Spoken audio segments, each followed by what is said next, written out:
You G C E T ಬರೋದು compulsory ಅನ್ನೋ ಒಂದು ಕಾಮನ್ ಕ್ವಶನ್ ಎಲ್ಲ ಸ್ಟೂಡೆಂಟ್ಸಲ್ಲೂ ಕಾಡ್ತಿರುತ್ತೆ. ಸೊ ಅದಕ್ಕೆ ಆನ್ಸರ್ ಕೊಡ್ಲಿಕ್ಕೆ ಹೋಗ್ತಿದ್ದೀನಿ ನಾನು ಈ ವಿಡಿಯೋದಲ್ಲಿ, ಕಡೆವರೆಗೂ ನೋಡಿ. ಸಿಂಪಲ್ಲಾಗಿ ಒನ್ ಲೈನಲ್ಲಿ ಹೇಳಬೇಕಂದ್ರೆ ನೋ, ಇಟ್ಸ್ ನಾಟ್ ಕಂಪಲ್ಸರಿ. ನೀವು ಡೈರೆಕ್ಟ್ ಓನ್ಲಿ ನೀಟ್ ಬರೆದು ಸಿ ಇ ಟಿ ಬರೀಲಾರ್ದೆ ಈಗ ರಿಜಿಸ್ಟ್ರೇಷನ್ ಮಾಡಲಾರ್ದೇ ಆಮೇಲೆ ನೀಟ್ ಆದಮೇಲೆ ಕೆ ಯು ಅವರು ಒಂದು ಮತ್ತೆ ರಿಜಿಸ್ಟ್ರೇಷನ್ ಫಾರ್ಮ್ನ ಓಪನ್ ಮಾಡ್ತಾರೆ. ಸೊ 3 to 4 ಡೇಸ್ಗೆ. ಆವಾಗ ನೀವು ರಿಜಿಸ್ಟರ್ ಆಗಿ ಡೈರೆಕ್ಟಾಗಿ ಕೆ ಎ ಕೌನ್ಸಿಲಿಂಗಲ್ಲಿ ಪಾರ್ಟಿಸಿಪೇಟ್ ಮಾಡ್ಬೋದು. ಅದಕ್ಕೆ ನಾನು ಯಾವಾಗ ಬಿಡ್ತಾರೆ ಅನ್ನೋದ್ರ ಬಗ್ಗೆ ಈ ವಿಡಿಯೋದಲ್ಲಿ ಲಾಸ್ಟ್ ಇಯರ್ ಕಂಪೇರ್ ಮಾಡಿ ಯು ಜಿ ನೀಟ್ 2025 ಟೈಮಲ್ಲಿ ಏನಾಗಿತ್ತು ಅನ್ನೋದ್ರ ಬಗ್ಗೆ ನೋಡಿ ನಿಮಗೆ ಹೇಳೋಕ್ಕೆ ಟ್ರೈ ಮಾಡ್ತೀನಿ. ಇಲ್ಲಿ ನೋಡಿ, ಲಾಸ್ಟ್ ಇಯರಲ್ಲಿ ನೋಡಿದಾಗ ಇಲ್ಲೊಂದು ನೋಟಿಫಿಕೇಷನ್ ಬಂದರೆ ಹೊಸ ಯು ಜಿ ನೀಟ್ ಅರ್ಜಿ ಸಲ್ಲಿಕೆ ಪ್ರಕಟಣೆ 7/7 ಅಂತ ಬಂದಿದೆ 2025. ಇಲ್ಲಿ ನೋಡ್ಬೋದು, submission of new application by the candidates who have not registered for the U G C E T 2025 for admission to MBBS and BDS and Ayurveda, Unani and homoeopathy. AYUSH ಕೂಡ ಬರುತ್ತೆ, MBBS ಕೂಡ ಬರುತ್ತೆ ಮತ್ತು BDS ಕೂಡ ಬರುತ್ತೆ for the year 2025-26 in the state of Karnataka. So date ನೋಡ್ಬೋದು 7 July 2025. ನಿಮ್ಗೆ ಗೊತ್ತಿರೋ ಹಾಗೆ ಲಾಸ್ಟ್ ಇಯರು 4 ಮೇ 2025ಕ್ಕೆ KCET ನೀಟ್ ಆಗಿತ್ತು ಮತ್ತು 13th ಮತ್ತು 14th ಏಪ್ರಿಲ್ 2025 KCET ಆಗಿತ್ತು. ಅಂದರೆ ನೀಟ್ ಆದ 2 ತಿಂಗಳ ನಂತರ ಕೆ ಇ ಅವರು ಈ ಒಂದು ನೋಟಿಫಿಕೇಷನ್ನ ರಿಲೀಸ್ ಮಾಡ್ತಾರೆ, ನೆನಪಿರಲಿ. ಸೊ ಇಲ್ಲಿ ನೋಡ್ಬೋದು ನೀವು, please note that SC/ST are applicable to Karnataka SC/ST OBC candidates only. Candidates who have not registered for the UGCET 2025 but qualified in UG NEET 2025 have to submit online application and pay the fees to become eligible for admission to medical, dental and Ayush courses by selecting UG NEET 2025 new registration link in the KEA portal. ಎಷ್ಟು ದಿನ time ಎಷ್ಟು ಕೊಟ್ಟಿದ್ದಾರೆ ನೋಡಿ, 8 o'clock PM on 7/7/2025 to 10/7/2025 11 AM ತನಕ, ಅಂದರೆ 3 days time ಕೊಟ್ಟಿದ್ದಾರೆ.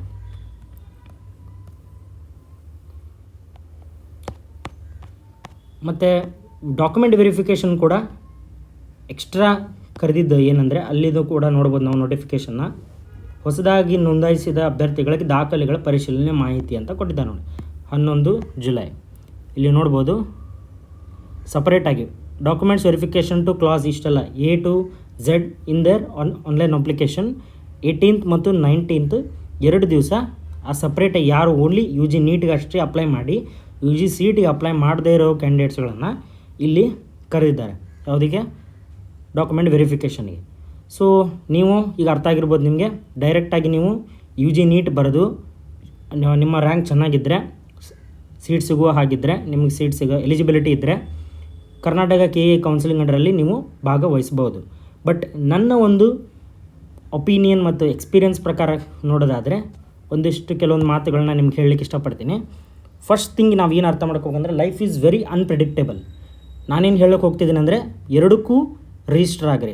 You G C E ಟಿಗೂ register ಆಗಿ ಮತ್ತು ಯು ಜಿ ನೀಟಿಗೂ ರಿಜಿಸ್ಟರ್ ಆಗಿ. ನೀಟ್ ಅಂತೂ ಯೂಶ್ವಲಿ ನೀವು ಮಾಡ್ತಾನೆ ಇರ್ತೀರ. ಯು ಜಿ ಸಿ ಇ ಟಿಗೂ ರಿಜಿಸ್ಟರ್ ಆಗಿ. ಯಾಕೆಂದರೆ ನನ್ನ ಹತ್ರ 3 ರೀಸನ್ಸ್ಗಳನ್ನು ಜಸ್ಟಿಫೈ ಮಾಡಲಿಕ್ಕಿದೆ. ಫಸ್ಟ್ ಪಾಯಿಂಟ್ ಬಂದುಬಿಟ್ಟು, ಲೈಫ್ ಈಸ್ ವೆರಿ ಅನ್ಪ್ರೆಡಿಕ್ಟೇಬಲ್. ನಿಮಗೆ ಅನಿಸುತ್ತೆ ಈಗ ಸ್ಟೂಡೆಂಟ್ಸಿಗೆ, ಇಲ್ಲ ನಾನು ತುಂಬ ಚೆನ್ನಾಗಿ ಪ್ರಿಪೇರ್ ಆಗಿದ್ದೀನಿ, ನನಗೆ ಒಳ್ಳೆಯ ಕಾಲೇಜಸ್ ಸಿಗುತ್ತೆ, ನನಗೇನು ಸಮಸ್ಯೆ ಇಲ್ಲ, ನಾನು you G C E T ಬರಿಬೇಕಾಗಿರೋಂಥ ಏನೂ ಅವಶ್ಯಕತೆ ಇಲ್ಲ ಅಂತ ನೀವು ಕಾನ್ಫಿಡೆಂಟಾಗಿರ್ತೀರಿ. ಬಟ್ ಯೂಶ್ವಲಿ ಸಮ್ಟೈಮ್ಸ್ ಏನಾಗುತ್ತೆ, ಎಕ್ಸಾಮ್ ಹಾಲ್ ಹೋದ್ಮೇಲೆ ಗೊತ್ತಾಗುತ್ತೆ ನಿಮಗೆ ಕ್ವಶನ್ ಪೇಪರ್ ತುಂಬ ಟಫ್ ಬಂದುಬಿಟ್ಟಿತ್ತು. ಅನ್ಫಾರ್ಚುನೇಟ್ಲಿ ಆ ಇಯರ್ ತುಂಬ ಟಫ್ ಇತ್ತು ಪೇಪರು. ಅವಾಗ ಏನು ಮಾಡ್ತೀರಾ, you can not come back, reverse ಮಾಡೋಕ್ಕಾಗಲ್ಲ ನಮಗೆ ಟೈಮು. ಸೊ ಈಗ you G C E T ಹಾಕ್ಬೋದು, ಆಮೇಲೆ ಯು ಜಿ ನೀಟ್ ಬಂದಾಗ ಯು ಜಿ ನೀಟ್ ಹಾಕಿದರೆ ನೀಟಲ್ಲಿ ಎಷ್ಟು ಮಾರ್ಕ್ಸ್ ಬಂದರೂ ಪರವಾಗಿಲ್ಲ. ಸಿ ಇ ಟಿಯಲ್ಲಿ ನೀವು ಚೆನ್ನಾಗಿ ಪರ್ಫಾರ್ಮ್ ಮಾಡಿದರೆ ಅಂದರೆ you have better options and you have more options. ಬೇರೆ ಬೇರೆ ಸ್ಟ್ರೀಮ್ಗಳಲ್ಲಿ ನೀವು ಅಗ್ರಿಕಲ್ಚರಲ್ಲಿ ತೊಗೋಬೋದು, ವೆಟ್ರಿನರಿಯಲ್ಲಿ ತೊಗೋಬೋದು, B ಫಾರ್ಮಾ, D ಫಾರ್ಮಾ, ಹೀಗೆ ಬೇರೆ ಬೇರೆ ಕೋರ್ಸ್ಗಳಲ್ಲಿ, ಅಥವಾ ಇಂಜಿನಿಯರಿಂಗಲ್ಲಿ ತೊಗೋಬೋದು. ಬೇರೆ ಬೇರೆ ಕೋರ್ಸಸ್ಗಳನ್ನು ಚೂಸ್ ಮಾಡಲಿಕ್ಕೆ ನಿಮ್ಮ ಹತ್ರ ಚಾಯ್ಸ್ ಇರುತ್ತೆ. ಇಫ್ ನೀವು U G C E T apply ಮಾಡಲಿಲ್ಲ ಅಂದರೆ ಈ ವರ್ಷ, ಇಫ್ ಯು ಜಿ ನೀಟಲ್ಲಿ ರಿಕ್ವೈರ್ಡ್ ಅಮೌಂಟ್ ಆಫ್ ಮಾರ್ಕ್ಸ್ ಬರಲಿಲ್ಲ ಅಂದರೆ ನಿಮ್ಮ ಇಡೀ ಒಂದು ವರ್ಷ ಹಾಳಾಗಿಬಿಡುತ್ತೆ. ಮತ್ತು ನೀವು ಡ್ರಾಪ್ ಆಗಿ, ಅನಿವಾರ್ಯವಾಗಿ ಡ್ರಾಪ್ ಮಾಡಿ ನೆಕ್ಸ್ಟ್ ಇಯರ್ಗೆ ಅಪಿಯರ್ ಆಗಲೇಬೇಕಾಗತ್ತೆ. ಇದು ಒಂದು ಇಶ್ಯೂ ಇರುತ್ತೆ. ಸೊ ಸೆಕೆಂಡ್ ಬಂದುಬಿಟ್ಟು experience. You G C E T ಮೊದಲು ಬರುತ್ತೆ, ಯು ಜಿ ನೀಟ್ ಆಮೇಲೆ ಬರುತ್ತೆ.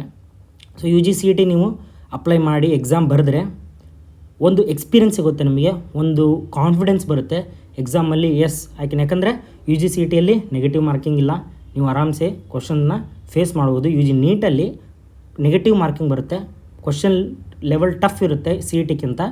ಸೊ ಅದಕ್ಕೆ ಯು ಜಿ ಸಿ ಇ ಟಿನ ಲೈಕ್ ಮಾಕ್ ಪ್ರಾಕ್ಟೀಸ್ ಆಗಿ ನೀವು ಯೂಸ್ ಮಾಡ್ಬೋದು.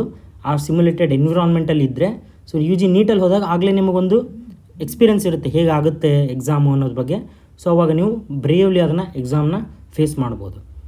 ಸೊ ಇನ್ನೊಂದು ಪಾಯಿಂಟ್ ಏನು ಅಂದರೆ ಇಲ್ಲಿ ಡಾಕ್ಯುಮೆಂಟ್ ವೆರಿಫಿಕೇಷನ್ಗೆ ನೀವು ಎರಡೆರಡು ಸತಿ ಹೋಗೋ ಅವಶ್ಯ ಬರಲ್ಲ. ಯು ಜಿ ನೀಟಲ್ಲಿ ಏನಾಗುತ್ತೆ, ಯು ಜಿ ನೀಟಲ್ಲಿ ಕರೆದಾಗ ಮತ್ತೆ ಅವಾಗ ನೀವು ಡೈರೆಕ್ಟಾಗಿ ಕೆ ಎ ಕಡೆ ಹೋಗಬೇಕಾಗಿತ್ತು. ಬಟ್ ಈ ಸತಿ ಏನಾಗುತ್ತೆ, ಇದರಲ್ಲಿ ನೀವು ಕೆ ಎ ಥ್ರೂಯಿಂದನೇ ಸಿ ಟಿ ಥ್ರೂಯಿಂದನೇ ಎರಡಕ್ಕೂ document verification at A time ಆಗಿಬಿಡುತ್ತೆ. ಸೊ ಫೈನಲಿ ಆಗಿ ಏನು ಹೇಳಬೇಕಂದ್ರೆ ಕಂಪಲ್ಸರಿ ಇಲ್ಲ, ಯು ಜಿ ನೀಟಿಂದ ನೀವು ಹೋಗಬೇಕಂದ್ರೆ ಯು ಜಿ ಸಿ ಟಿನೂ ಬರೀಲೇಬೇಕು, ಕರ್ನಾಟಕ ಕೌನ್ಸಿಲಿಂಗಿಂದ ನೀವು ಪಾರ್ಟಿಸಿಪೇಟ್ ಮಾಡಬೇಕಂತ ಯಾವುದೇ ಕಂಪಲ್ಸರಿ ಏನಿಲ್ಲ. ನೀವು ಬೇಕಂದರೆ ಯು ಜಿ ಸಿ ಟಿನೂ ಅಪ್ಲೈ ಮಾಡ್ಬೋದು ಯು ಜಿ ನೀಟ್ ಬರೆಯೋರು, ಅಥವಾ ನಾನು ಡೈರೆಕ್ಟ್ ನೀಟ್ ಬರೆದು ಈ ಥರ ಬೇರೆ ಥರ ನೋಟಿಫಿಕೇಷನ್ ಬಂದಾಗ ಆವಾಗ ರಿಜಿಸ್ಟರ್ ಆಗಿ ಡಾಕ್ಯುಮೆಂಟ್ ವೆರಿಫಿಕೇಷನ್ ಮಾಡಿ ಆಮೇಲೆ ನಾನು ಪಾರ್ಟಿಸಿಪೇಟ್ ಮಾಡ್ತೀನಿ ಅಂದರೂ ಕೂಡ ಮಾಡ್ಬೋದು. ಬಟ್ ನನ್ನ ಒಂದು ಒಪಿನಿಯನ್ ಕೇಳಿದ್ರೆ ಈಗಾಗಲೇ ನಾನು ಹೇಳಿರೋ ಹಾಗೆ ಎರಡಕ್ಕೂ ಅಪ್ಲೈ ಮಾಡಿ. ಇಫ್ ನಿಮಗೆ ಯು ಜಿ ನೀಟಲ್ಲಿ ಚೆನ್ನಾಗಿ ಮಾರ್ಕ್ಸ್ ಬಂತು, as per your option entry list ಅಥವಾ ಚಾಯ್ಸ್ ಒಳ್ಳೆ MBBS ಸೀಟ್ ಸಿಗ್ತಾದರೆ ಹೋಗ್ಬೋದು, ಏನು ತೊಂದರೆ ಇಲ್ಲ.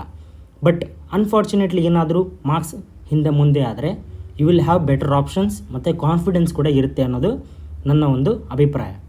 ಸೊ ಇಲ್ಲಿವರೆಗೂ ನೋಡಿದರೆ ಅಂದರೆ thank you for watching the video. ನಿಮ್ಮ ಫ್ರೆಂಡ್ಸಿಗೆ ಶೇರ್ ಮಾಡೋದನ್ನು ಮರಿಬೇಡಿ.